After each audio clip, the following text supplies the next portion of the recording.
которого по размерам такой же, поменьше. Там, конечно, свойства будут совсем другие.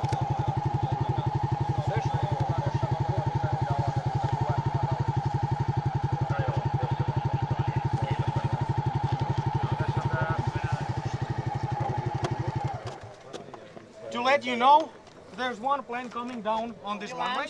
He tacks there, then it's free to fly. Yeah. Takes the runway 15, yeah? Yes, he lands here, taxis back to the tower.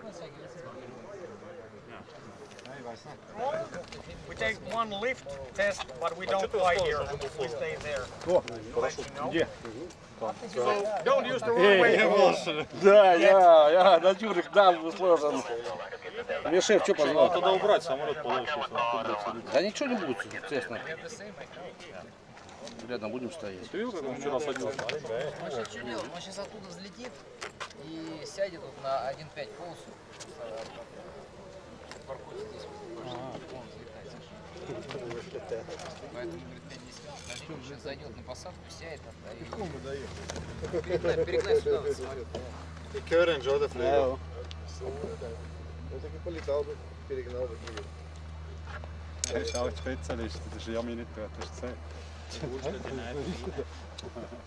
Er stößt nicht hinten raus aus dem Rohr. Ja, ja. Da hat er so einen Das ist so ein Stift da am Anfang. Wahrscheinlich so ein Zapfen, der dann hinterher kommt und der einfach rausstößt. Ja, ja, im 16 ist auch so ein Giro, einfach so viel Schirm. Das ist sicher was. Jetzt habe ich nicht so schön reingewaschen, ich bin jetzt nicht aufgegangen. Ich kann jetzt noch nicht am Waschen. Aber grundsätzlich geht es. Hat jetzt gut ausgesehen.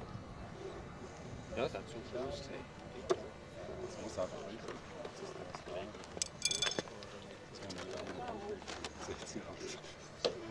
Frage 6, das ist in der Deckel vor. Bist ja mal ein Zahnbürstchen, der da drüber nachdenkt.